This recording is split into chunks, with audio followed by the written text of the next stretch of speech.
जपत रह हरदम नामवा।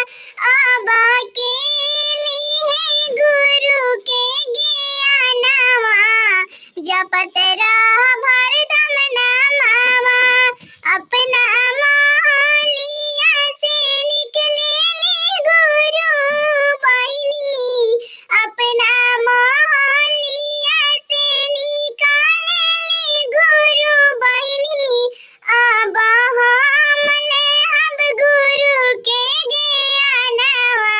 जपत रहब हरदम नामवा। अब हम लेहब गुरु के ज्ञानवा।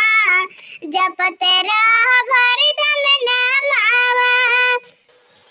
पहिले में दया मांगी दूसरे में चर्चा हो। पहिले में दया मांगी दूसरे में चर्चा हो। अब तीसरे में गुरु के परिणामवा। जपत